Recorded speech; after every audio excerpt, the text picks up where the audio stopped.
Hi everyone and welcome to the Empowered You podcast. I'm Chavi Israel, your host, speaking to you from Sydney, Australia. After October 7, I found myself in uncomfortable situations, not sure how to respond or navigate. That's why I created the Empowered You, first an organization and now a podcast to equip you with the knowledge, skills and tools surrounding Israel and your Jewish identity. In each episode, we'll explore various topics from multiple perspectives so that you can feel informed, empowered, and proud of who you are. Thank you for joining me on this journey. Shavuot is the holiday where we read the story of Megillat Ruth, who was the first convert to Judaism. And honestly, I couldn't think of a more fitting conversation to have this time of year. In this episode, I sat down with Jewish educator and conversion counselor Netta Asner-Minster to speak openly and honestly about conversion to Judaism, the beauty of it, the challenge of it, and the reality of what the journey actually looks like. What made this conversation especially powerful is that Netta doesn't only teach about conversion professionally, her husband John himself is a convert. So she literally walked alongside him throughout his process of converting. We spoke about relationships, identity, choosing Judaism together as a couple, and why conversion is never just an individual journey, but something that impacts the entire family. We also discussed some of the misconceptions that people have surrounding conversion. And for my Sydney listeners, Netta is actually coming to Sydney this Shavuot with Sage. Sage is the Sydney Academy of Jewish Education for people who are converting through the Sydney-based in. So for all you Sydney listeners, you also will get to hear Netta live in Sydney. I really loved this conversation because it was honest, grounded, thoughtful, and very much human. So wherever you're listening from, I hope that this episode gives you insight not only into conversion, but into what it means to consciously choose a Jewish life. Enjoy the episode. Hello, Netta. Hi, Javi. It is so good to finally sit down and have a chat with you. You are actually also, please God, coming to Sydney for Shavuot, which is super exciting. So everyone who's listening to this episode, this will be out before Shavuot. Guys, check out all the information that's out there because Netta's coming to town. So not only can you hear Netta on this podcast, and for all those who are not living in Sydney, you get to now, but also you'll be, please God, live in Sydney before. Yes, I am very excited. So before we get into things, can you tell us a little bit of your background? Where were you born and raised? Sure. So hi, I'm Netta Asner-Minster now. And I was born in the U.S., in Maryland, and made Aliyah with my family when I was 8 years old, and basically have lived in Jerusalem ever since. Yeah, that's like a basic introduction about me and my background, basically. My family has lived in Jerusalem, and for a short period of time, I actually went back to Maryland to be an Israeli emissary, a shlicha of the Jewish agency. But basically, since I was 8, I've been living in Jerusalem. That's so cool. Were your family like, what type of, we don't like to box people, but what type of Jewish were they? Were they religious Zionists? Tell us about your family in that regard. So my dad, I would say that they're modern Orthodox. My mom was actually Israeli. Her parents made Aliyah from England at 9, and she was born in Israel. I mean, she met my dad during a trip in the US, and my dad, basically, he's Bal Tshuva. He did not grow up religious at all. And I basically grew up modern Orthodox, but I'll even say, so is modern Orthodox more borderline, like also conservative Judaism too, meaning growing up, in the US, until I was 8, I went to a, people call Masorti or traditional synagogue as well, it's a very traditional conservative synagogue, meaning women will sit next to each other, but only men lead services, only men will read the Torah. But as a young girl, I was able to lead Aleinu L'Shabach and Adon Olam, like these two songs or prayers at the end of the services. And that was kind of my introduction to Judaism and how I fell in love with it, because I was given this opportunity. I would not do today, to be honest. Like I'm more observant than that, but that's kind of the world I grew up in. And once we got to Israel, we were more like always religious Zionists for sure, because my mom's Israeli and everything. But I'll say that we've become, I guess, like more definitively non-Orthodox in that case. And then was that hard for your father? He's a ballet teshuvah, and then he is kind of more used to a conservadox kind of shul vibe. And then in Jerusalem, was that hard for him to feel comfortable and belonged, or he just adapted? I mean, I think what's more difficult is the language and the difference. My parents are older, so just the gap of their age versus other parents' age and the culture differences, I think, was more felt and present versus the religious aspect. And he has adapted. Like, he loves the community that he goes to right now, which even actually is what we call chardal, which is like Zionist ultra Orthodox a little bit. That's how I would translate it, even though it's not that. But it means like people who are pretty observant, but they're also a very Zionist. And they still go to the army. They're paying their taxes and everything. Like, so that's the community that I actually grew up in Jerusalem.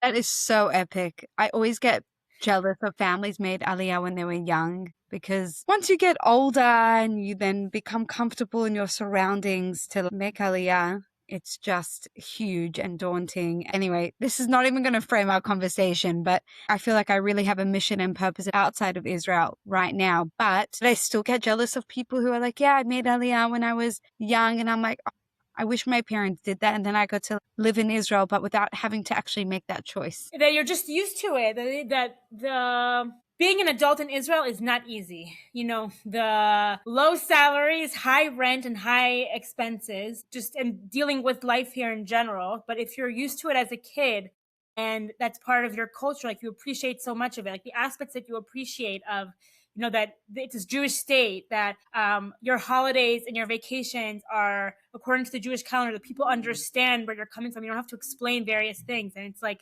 you really feel that Jewish state, and growing up with it as a kid, it's just, that's an amazing feeling. It's like before you deal with all the adult stuff about living. Yeah. Yeah. And also your parents made the choice for you. So you're like, okay, this is my home. It is what it is. So I feel like we get a bit of an understanding of your background and your family and your life. I feel like everyone who's listening probably may roll their eyes. Maybe it is a bit cliche because, as we said, Shavuot is coming up. And on Shavuot, we read the story of Ruth, Megillat Ruth.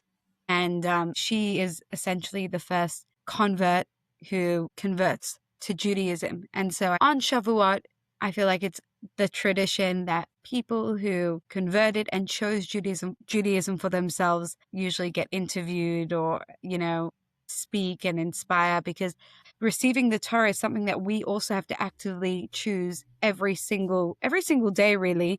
But Shavuot's kind of when we renew our vows with Hashem, and we're actively choosing, kind of like when our ancestors stood at Mount Sinai, and we're re-accepting God and the Torah and the mantleship and our incredible heritage. And I guess that's what a convert does, but they feel it like it's a real experience, as I'm sure we'll unpack. And I guess for our listeners, firstly, you are an educator and you are a teacher, and you give lessons to converts and help them through and guide them through their journeys. But also your beautiful husband is also a convert. So you are not only guiding people through their journeys as a teacher, but you actually have personal experience and lived experience of what it actually means to convert. So that is what's going to frame our conversation, and I'm really excited. So we're going to unpack that. But before we get into that, how did you and your husband even meet? So he was on a trip to Israel. So he went to a college in Chicago called DePaul,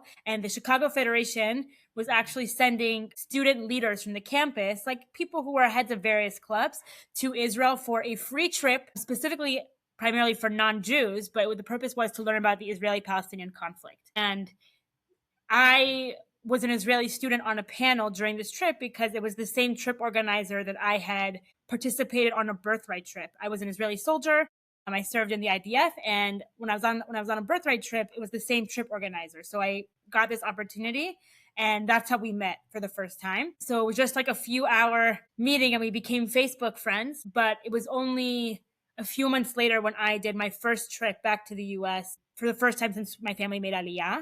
So We met at what's called an APAC conference. So APAC is like the Israel like lobby in the US that's kind of encouraging pro-Israel policies for legislators in the US. So they have a big conference every year, and I happened to be when it was happening. And for him, it was like a continuation from his trip that made sense. And also, again, the ticket was free because people love students, and especially like non-Jewish students coming for these kinds of things. So that's where we met again.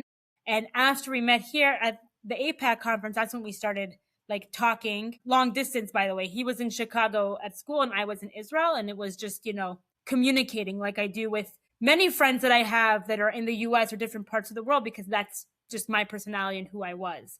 So that's how we met officially. Wait, this APEC conference, sorry, when you say that America, you mean it actually changes what? The actual policies? Like actual... They lobby. They lobby to like for pro-Israel policies, so that they're trying to get like senators or congressmen or people from like local places as well to be supportive of Israel, and that when policies or laws do come up, that they will vote in favor of Israel. So that's like, there's lobbying for all different kinds of things, and this is just the main lobby for Israel.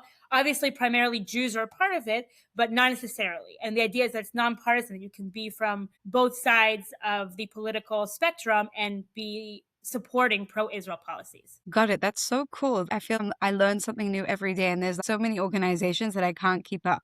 But that's epic. And how old were you when you went to this conference? How old was I? I was 22 and John was 21. Wow. So you guys we're young. You're so We're young. young, yeah. And can I ask, love at first sight or just friends or just acquaintances? For him, he was interested in me. I don't know if he called it like love at first sight, but he was interested because that's why he like met up with me again. He was interested. For me, I wasn't even thinking about that. I was just, this is an interesting person. He was in Israel, not Jewish. He's from this small place called Traverse City, Michigan. But I was not interested at all. Funnily enough, no, I'm not going to. I was going to say there was a friend with him, both in Israel and the APAC conference. And at the time, I thought his friend was better looking. I always joke about that. But meaning I wasn't like thinking of him in that way. Let's put it for sure. Totally. So then you guys are just chatting as friends, long distance. And then. Yeah, exactly. And then what happened? And then what happened was that, I was sharing about my life and opening up, talking about, not only like my day-to-day stuff, but I've always been very passionate about Judaism, meaning like I was mentioning, I sang at the Bima. In my high school, I was called the Chazanit, like the person who leads services, because I really enjoyed doing that. I studied Jewish history as my undergrad degree. Like I've always been very passionate. So I would share about my observances, my life. And we were talking from March to May. So just 2 months, that's it. And then over time, it became more intense and more frequent that we're talking to each other. And at some point, I realized, oh, wow, I have feelings for this person. For me, my Jewish values are, in a way, more important to me. That when it comes down to it, when I close my eyes and envision my Jewish life, I want to have a completely Jewish home. Meaning that my husband is the one who's saying Kiddush, that he's putting Talit and Tefillin on, that he's participating in being a part of my Jewish household, of our Jewish household, basically. So I realized that I don't want to get farther than that. Like if this is where I feel right now, then I need to be honest and share what I'm feeling so that I can know what the answer is and how we're moving forward from here. So basically, I initiated a conversation and told John, I have feelings for you, but you need to convert. And his answer was, I know. So meaning like for me, when I heard that, like I felt this huge like wave, like of relief, because to me that kind of expressed, okay, I have been so obvious about my passion and how Judaism is important to me, what it expresses and everything, that for him, he was like, I know. And mind you, he did not know what that meant to convert, but he was open to it. And for about a year or so more beforehand, he was really trying to connect to religion. His family is nominally Christian, so they didn't go to church. They're not like a particular denomination, but he did grow up celebrating holidays like Christmas and Easter and whatever and stuff like that. But he was really trying to connect to religion more, and he just didn't connect to it. And so in a way, like Judaism made more sense, especially as he immersed more and more into it. And it like kind of fit where he was in his life, where he wanted religion to be more a part of how he operated in the world. And so we were kind of messaging about this before, that we always talk about how like a convert has to have like their own journey and that it can't be influenced by somebody else. We don't convince people to convert. When John and I always talk, he says that I was the trigger, that obviously it's his choice.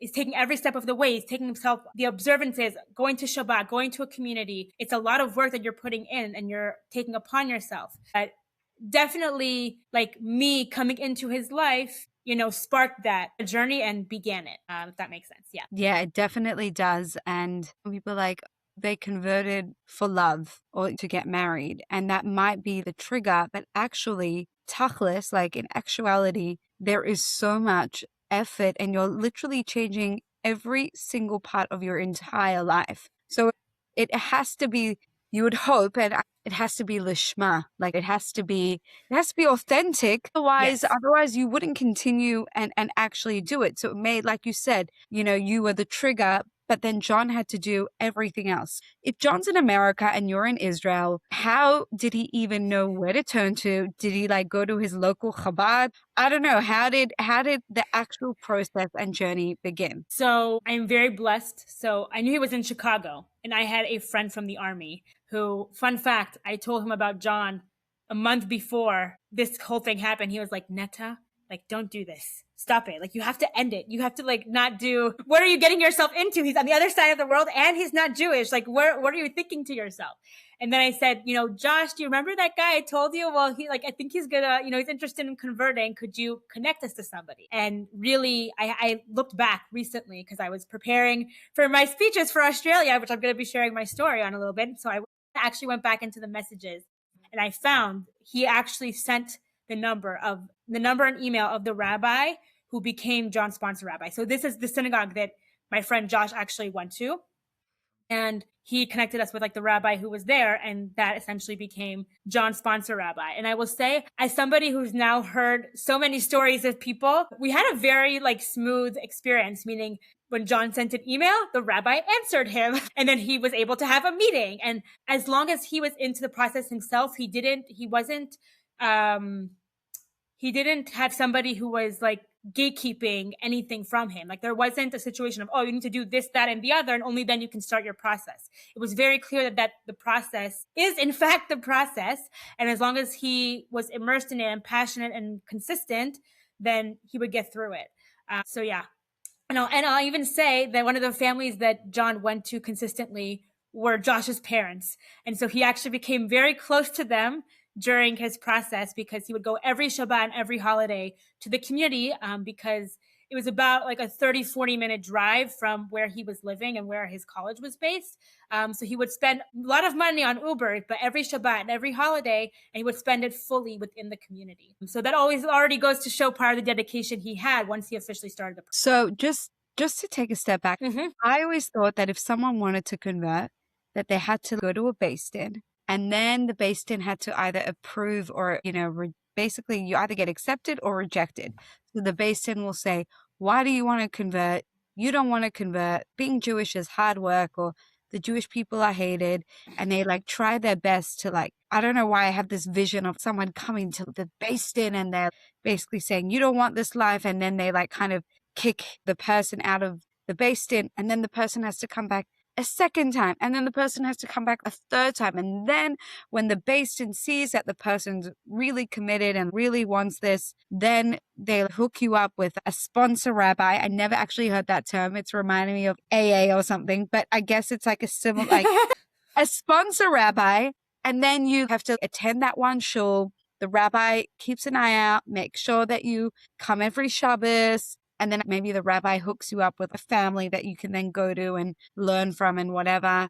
And then you have to do all these really hard tests, and you have to come into the Beis Din for frequent checkups, and they quiz you verbally. You have to do these tests. And then maybe after a whole year, if you're lucky, although I've heard horror stories where it can take a couple years, then finally after you do your big tests and you pass and you get quizzed and whatever, then you go to the mikveh, and then you become Jewish. Now, tell me Am I right? Am I wrong? Is there some truth to that? Is that what happened with you and John? Because it seems John's story, I mean, we just did it in a nutshell, but it doesn't seem this crazy, harsh process that I just described. So I'll say that it's very interesting to note, but that bet dins around the world are different. And in general, in the US, the way that it works is that you need to find a sponsor rabbi first, who will then say, I believe in you for your process for conversion.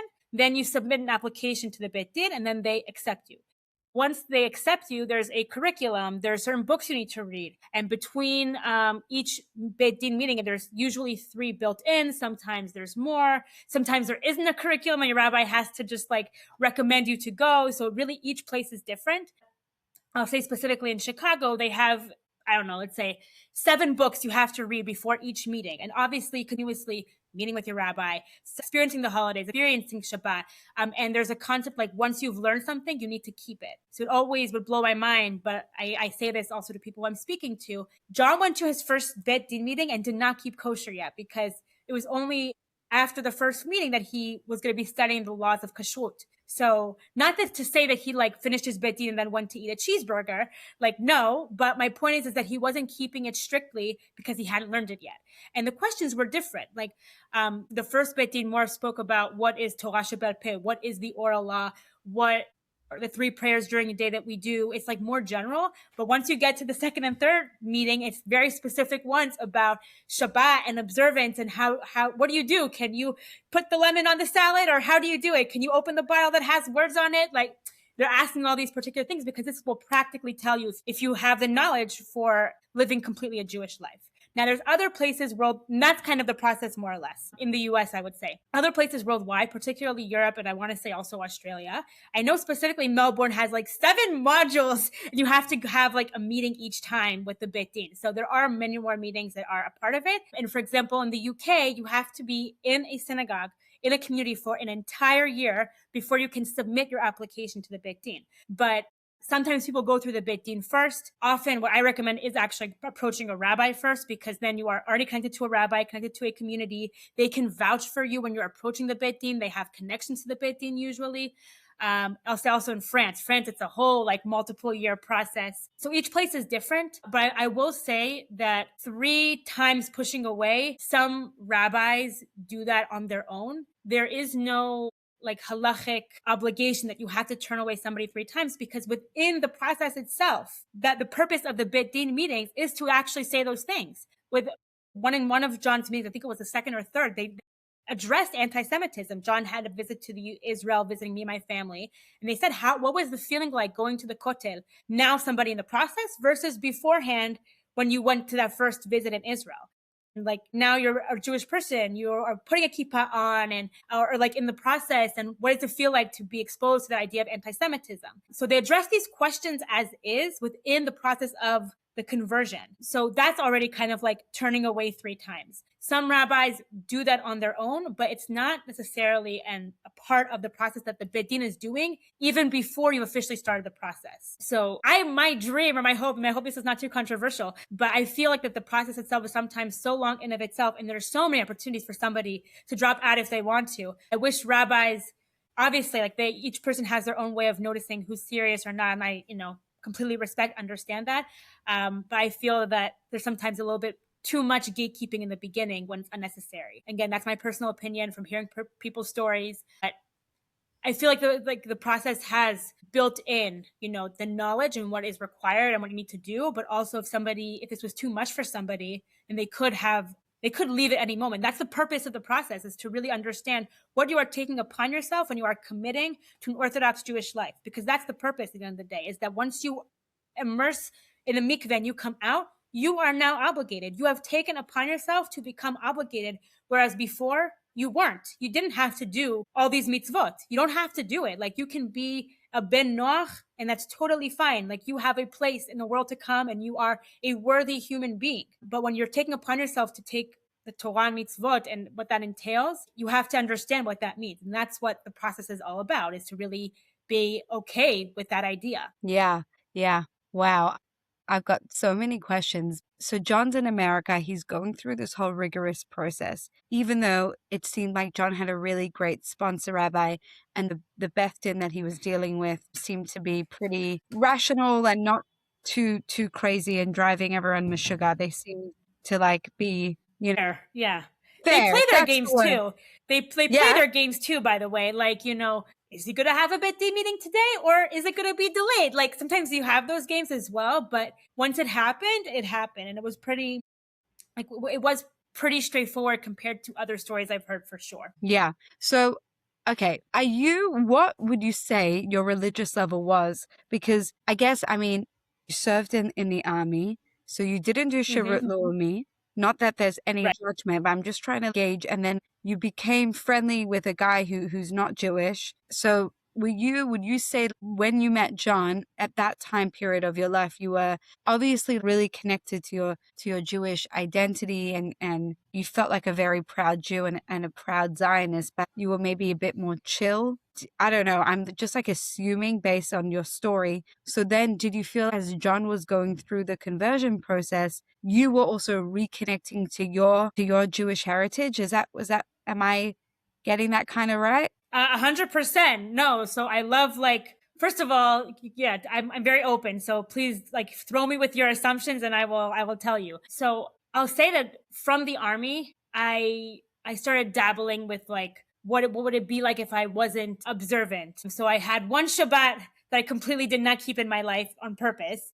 And as I was walking to the beach, listening to music on my phone, I was like, I can't do this ever again. I need to disconnect. So I was pretty much a Shabbat observant person, especially in public. And there's things that I knew that inherently I was Orthodox, but definitely I was more open, like you said, maybe chill and not so particular about keeping certain things as I am now today. Despite me being here out with my hair, which looks very visible, I know, but there's various things behind the scenes that I'm very particular about. And actually, John going through his process and learning everything from scratch. And I'm telling you, he learned everything from scratch. So I'll just say he's from a small town in Michigan, He's a relatively small city. So it's the biggest city in northern Michigan, but it's about 20,000 people. So it's not that big. So he really did not grow up with any Jews around him. So he really had no exposure to Judaism, like people in New York, for example. So sometimes you'll say things to them and they just know because it's part of the culture around them. So I remember looking at the first book he had that he was reading, and he's marks in next to Kiddush, what's this? Next to Mincha, what's this? He had no idea about terms that I just throw around and know about. So seeing him really explore Judaism and learn it from scratch also made me really appreciate all these things that I just had taken for granted and done my whole life. In addition, also, and this is why I tell people who I meet who, are dating someone Jewish, and then I have to clarify for them. The person who, first of all, I always believe you should be honest that you are dating someone in your process. Don't hide it.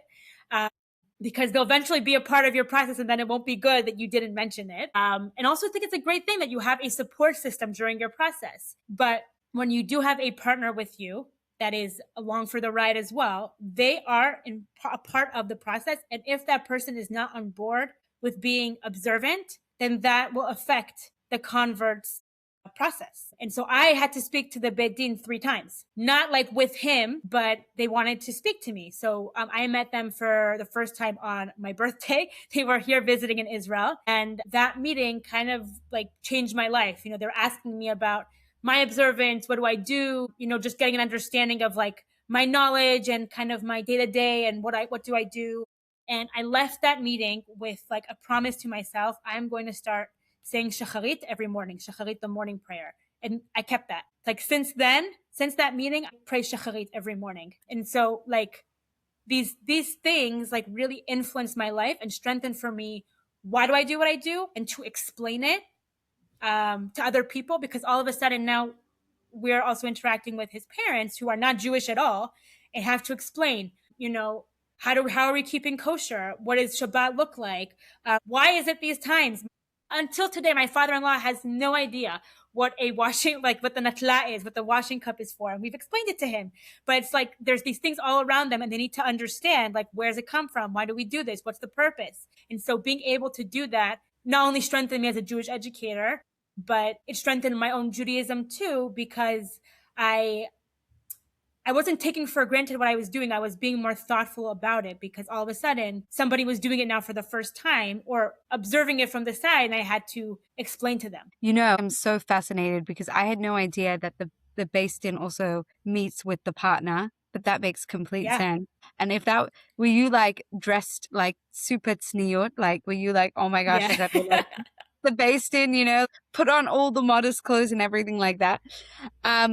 I mean, it was winter, so that was to my benefit. So like I was wearing long sleeve anyways, and I wanted to wear like, the tights or whatnot, but definitely was like made sure to be a little bit more. But I also like, I didn't want to lie, So when I met them in Chicago, I don't think I had like longer sleeves or something, but I wasn't, I wasn't pretending to be somebody who I was completely not. Yeah.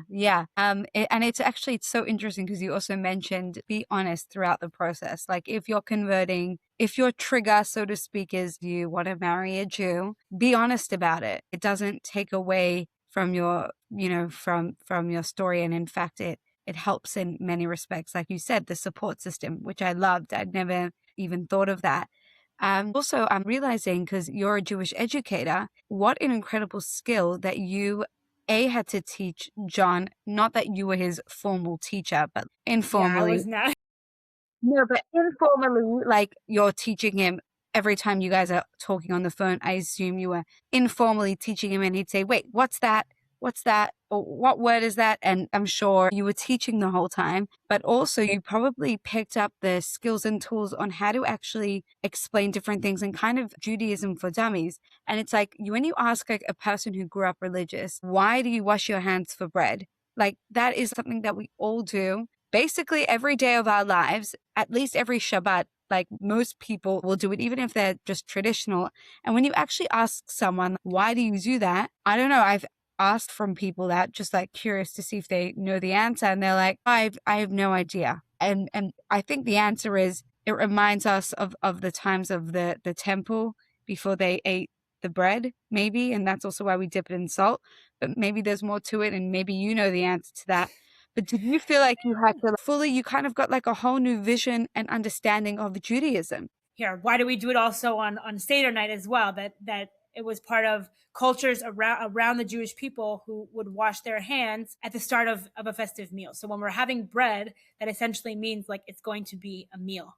That's why we say Birkat Hamazon at the end versus other blessings at the end that we would say if it was just a snack. So that's in addition to what you were saying, that also it reminds us of the temple, but there's other aspects to it too of that. It's at the dime specifically, but like understanding that and then explaining it to somebody makes sense of the various rituals that we do, and just, I don't know, makes me connect much more to it. And then as I'm doing it myself or now passing on to my kids or teaching about it, then it gives it much more like meaning and connection for me, for sure. Yeah. So how long did it actually take for John to convert? And then as he's going through the process, you're also kind of going through a process too. You already kind of said that it made you appreciate Judaism more, but you said that you took on Shacharit after your first meeting. Would you say that you became also more religious as he went through the process as well? So first I'll say that the process was like a year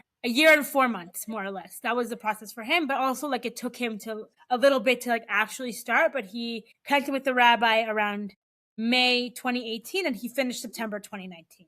And I'll just say for myself, I think rather than like dabbling in what am I going to do? What am I not going to do? I'll just like see how I feel and what I connect to. It just became much more grounded of, oh, I am keeping like things. Like I'll say I had a friend who got married in the army. So she was very young and she basically she was talking to me about family purity and practices and everything. I was like, oh, I'm never going to do that. That's crazy. And like, that was my initial reaction. And then when it came to it, I basically, the person who taught me to be my kallah teacher, I told her, I want to know everything so that I am knowledgeable. And like, it was obvious to me, and this is what I'm going to do. Like I wanted to fall in love with the mitzvah, and I have, and I did. Now I'm a kallah teacher myself, but like it became much more grounded and obvious to me that I am going to do this and this is my life, rather than something that I'm going to pick and choose and see how I feel type thing.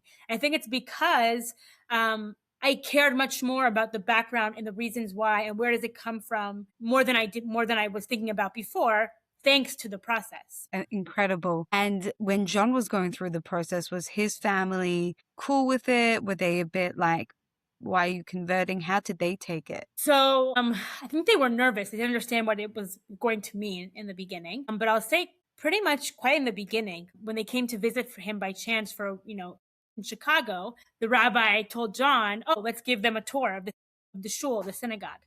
And he gave them a tour. And all of a sudden, it didn't seem like this weird group cult that I don't know who they are. It's like, oh, these are normal people who have like normal jobs. And he opened the Sefer Torah for them and showed them and like explained the meaning and where it comes from. And all of a sudden, it kind of like broke the barriers or that like distance. And I'll say there were difficult moments. It just happened to be there. It hasn't had that many family celebrations generally, but during that year specifically, there were multiple weddings, engagement parties that fell on Chagim. And you had to miss them. And that was extremely difficult. It was really hard to explain. And I know sometimes like rabbis will approve for the sake of shlom bayit, for the sake of peace within the home, that they will permit to, go to some sort of wedding or whatever. But he was very committed and he was like, this is my life now. This is what I'm going to be doing in my future. I have to stick to this. And so those were difficult moments. But I think over time, like we have constantly spoken to his family, his parents, and expressed like, are important to us. And we are going to make an effort so that we can visit you and that we can hang out with you and that we're going to spend time with you. And so once you feel that like there's a conversation here, that it's not just like you need to accept us and that's it, that there's an understanding, that we're explaining, that we're making an effort, then it's much easier. I mean, in his situation, there wasn't an issue of religion because they're not devout Christians or something. So that wasn't an issue, which I know some converts have sometimes with family, and that can add a whole other layer of difficulty and complication. But just explaining and transforming, like his parents loved going out to restaurants and we couldn't do that anymore. And so that really, made them sad. But it's just something that you get used to, and that there's other ways to spend time together and hang out and enjoy each other's company that doesn't necessarily involve going into a restaurant. And when they're here, we go into restaurants, right? Like we can make it work, but there's no kosher restaurants in Traverse City. So yeah, that's out of the question. And tell us about your wedding. What was that like? Going through the whole process, and then a year and 4 months later, did you guys get married pretty much straight away? So he finished his conversion in September. We got engaged like the week after. Yeah, I literally spoke to a couple yesterday and I said, your relationship is automatically much more serious because of this, because any Beit Din who sees you will know that at the end of the process, you're getting married. And sometimes it's a little bit like alarming for some people, but it automatically makes you're really in a serious relationship from day one, because that's what the end result is going to be. So we got engaged very quickly. I started my job as an Israeli emissary. So I was actually based in DC in the US at the time, but we got married in Israel. So I'm very blessed for my mom and sister who basically took the lead on planning the wedding and took care of a lot of details. We got married in December of 2019, and it was a small wedding, mostly with people from my side, and not many from his. Like his parents were there. His sister had an aunt and cousin, and also a few families from Chicago who were a part of his process, who came especially for the wedding. But we did a whole like other celebration afterwards in the US for most of his family, because his mom is one of 7. So there's a lot of family on that side, but they just couldn't come to Israel on such short notice. So the wedding happened really short thereafter, because like we were talking about, there's a whole year prior that's you're anticipating and building up towards this. It wasn't like you were just dating. It's like a very intense process to go throughout that year. And the wedding, I'll say that I have a close friend who he always says that it was like one of the most memorable weddings, because it's this culmination of the entire process. Like people who know the story from the beginning or even from the middle, and see how he's changed, how I've changed, the efforts that we put in to go step by step. It's like very beautiful, meaningful. And we had 100 people. It wasn't a huge wedding. It was still relatively small, and each person who was there was like meaningful and important for us to be there. I think it was very beautiful, but obviously I'm very biased. So yeah. No, it sounds so beautiful. And it actually sounds really good that you were a shlicha in America, because I was actually thinking, okay, imagine converting. Then you get married. Whoa. And then you move to Israel. Whoa, whoa, whoa, whoa, whoa. I couldn't you know what I mean? So I feel like you guys then moved back to America and you were living in America. You'll tell us now for how long. I feel like that was enough changes, and let's pace ourselves, before Israel, Yeah. because Israel is on a good day, it's already a balagan, just Israel in general. And then a new language, a new mentality.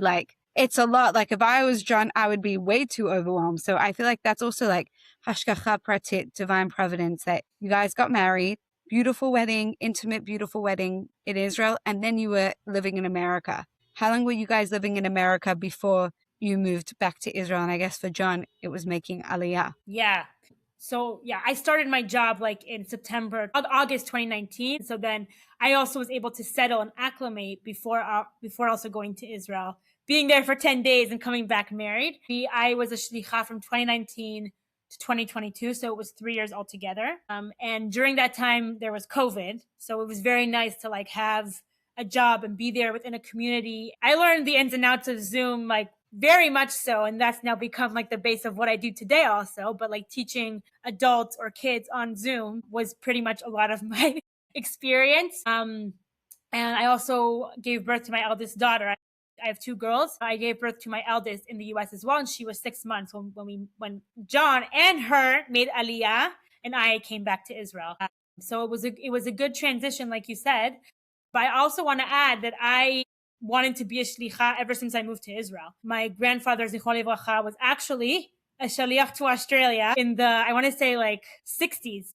So a long time ago, but he was a shaliach of the Jewish agency to Sydney and Melbourne. And I was always like inspired and wanted to do that since I made Aliyah with my family. And when I decided to not do Shirut Lomi, because I had a dream, like second year of my Shirut Lomi, I'm going to be a Bnei Akiva Shlicha and go to the community and it'll be like full circle, like whatever. And then I decided to go to the army, so that didn't happen. But it worked out, like you said, Hashgacha Pratit, because then I was based in DC. We were there for 3 years, and it really worked out to have like a smooth transition before then coming to Israel. Yeah. Yeah. I feel like Hashem just, he knew, and everything had to Yeah. be the right time. And just taking it away from you and John, your story, have you ever heard of someone who starts the conversion process because they want to marry someone, and then it gets too intense for them, and then they end up breaking off their relationship, but then the person who's converting, whether it's the guy or the girl, still continues the conversion process? Does that happen often? Because I can imagine how stressful and overwhelming it can, and it can kind of maybe even strain a relationship. I feel like it could either strengthen or have the opposite effect. Is that the common situation that happens when people convert? I have a few people in my mind who I know converted because of a partner, and they've strengthened, like they've seen it through. I have 2 stories in my mind that some of them are people who like they've dated Jewish people in their past, and then it doesn't work out, but then they pursue conversion anyways. And one person I have in my mind, I forget about the other person I was thinking about 2 seconds ago. One person is actually somebody who was Jewish, but he was completely secular, and he was dating somebody who was Christian.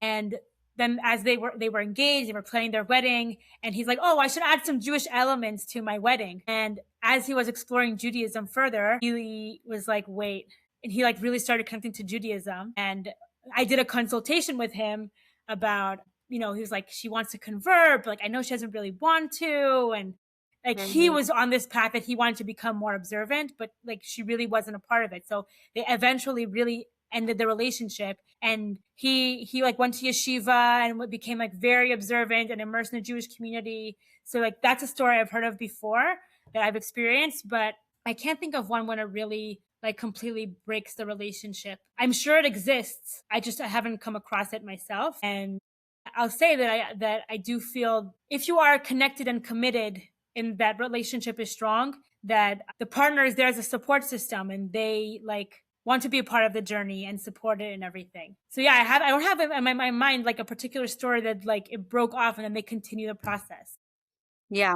I actually have heard of stories of people who, you know, they break up, maybe they don't continue, which that's also part of it too. Like if you're not that connected, that breaking the relationship means that you're not going to pursue it, then you shouldn't pursue it in that case. Because at the end of the day, the question that the Beit Din will also ask, like we did ask John, like if something happened to Netta, would you still want to be Jewish? And the answer today is obviously yes. And also, I think in the beginning of the process, the answer was not a definite yes. But like as he progressed in the process and he was practicing more and more, the answer was yes. Like if something had happened to me, God forbid, or had something happened to our relationship, he would continue the process. Wow. It's intense, and it's the real deal. And once you convert, that's it. You Yeah. uncovered your Jewish neshama, and there's no turning back. And maybe this is a bit controversial, but I do think of, like, I know a few people who converted for marriage, and then the marriage didn't work out and they get divorced, and then they completely abandon the Jewish beliefs that they had taken on. But they're still considered a Jew, because once you go to the mikvah, you're a Jew. Tell me your thoughts on that, because I'm sure that you have heard stories like that.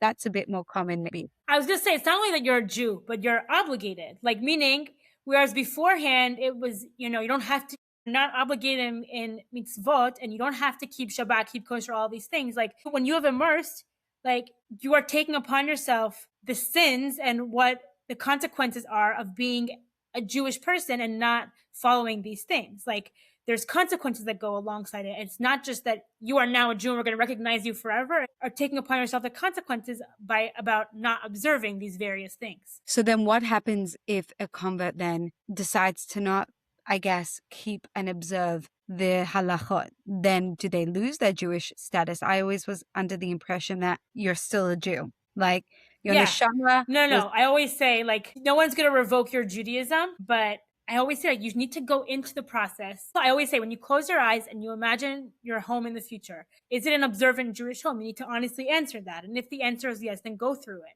And it's like, you never know where life is going to take you and everything, but you need to have the intent, in my opinion, of course, as like the Jewish educator and whatever conversion consultant, but the intent of when you're immersing in this process that you want to live an Orthodox Jewish life.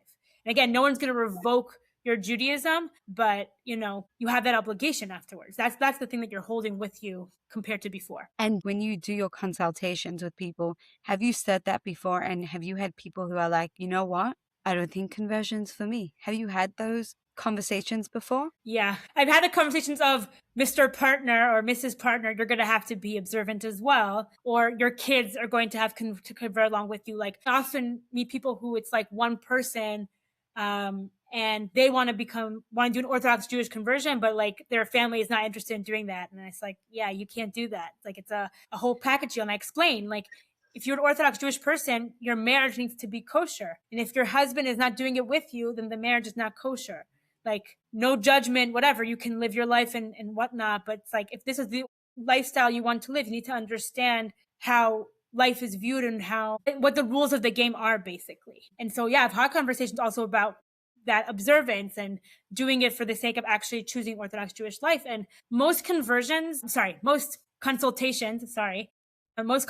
are just like a one-time conversation with me. I always tell people, like, please update me. I would love to hear, but I often don't know what happens. And my assumption is that many of these people don't necessarily pursue, and maybe some of them do, and I just don't know. Like, I've met people afterwards, or they tell me like on a message on Instagram that they completed the conversion. I have like various stories of people who have randomly told me afterwards, but I assume that many of them, like, it's a important conversation to face them with the facts so that they're making a knowledgeable decision based on what makes sense for them in reality, rather than immersing too far in and realizing, oh wow, this is not for me. Yeah. So that's definitely part of the conversation too. And that's the purpose of my consultations, is that I want to be honest with people. I want people to be honest with me, because sometimes when you're talking with the rabbi or the rebbitzin or somebody in the community who, you know, might tell the rabbi or the rebbitzin, like, you're nervous. And so me being like somebody who's unrelated, unconnected, like I have no connection with these communities, and actually being somebody who's, you know, a third party has its benefits, that people will open up to me more, and I will be honest with them as well. And obviously, like, each community is different sometimes, and there's different rules and expectations in communities, but I will generally give like what's expected so people have that knowledge to really be honest with themselves and honest with the process about what makes sense for them in their lives. Yeah, yeah, that makes so much sense. And I'm actually thinking, what an interesting job you have, like having these consultations. It's so intriguing. I would be fascinated hearing people's different stories and different backgrounds and why they're thinking of pursuing conversion. And you must be fascinated and intrigued all day long whenever you are meeting these people from all over the world. That's really epic. I think so. Yeah. Every time I have a consultation, it's really like people's life story is so interesting. I feel like anybody who does a podcast can say that as well, because you're talking to people from all these different backgrounds. And I truly think, as we say in the Talmud, that each individual is an entire world. And it's always so fascinating. Yeah, I'm very blessed. I love what I do. And that's also like a big part of it is I'm very blessed that I am able to do this work and I love doing it also. Yeah, I think it's fascinating for sure. For sure. And then you also are you're a kallah teacher and you're also just a Jewish educator in general. So just to end off, because Shavuot is coming up, I'm kind of putting you a little bit on the spot, but is there any Okay. is there any inspiration or wisdom that you have, even just a little something to share about Shavuot? I find often, whatever online, that people here, just recently on my YouTube video, somebody said, people can't convert to Judaism, you fool. And I was like, okay. And what always goes into my mind is that Ruth, who is the great great grandmother of King David, so she is going to be a convert, is going to be one of the ancestors of our Mashiach, of our Messiah. And so you never know which soul is intended to be Jewish. And I think one, for people who are interested in exploring Judaism, that can be an inspiration of the idea of that a convert, somebody who converted to Judaism, originally a Moabite, is the ancestor of our future Mashiach, of our Messiah, of our redemption. And for Jews as well to understand that, to treat with respect and open arms and kindness and explanation to people who are pursuing this journey as well. Because I feel like there's a lot of expectations and uncertainty about what the process actually entails. And I feel like if we have that idea in the back of our mind, both people who are pursuing and people who are Jewish as well, that we will truly reach the Mashiach and the redemption speedily in our days. Amen. And I think that's a beautiful idea to go with for Shavuot when accepting the Torah as we are doing this holiday. I love it. I love that message. Thank you so much, Netta. So appreciate your time. And I know that everyone listening definitely learned a lot. And we are so excited to see you, please God, in real life in Sydney, Australia. That will be really cool and really exciting. And yeah, we are looking forward and we are welcoming you with open arms. Really. I am very much looking forward as well, and looking forward to meeting you, Bezrat Hashem, hopefully in person. So I'm excited. Yes. Netta, thank you so much.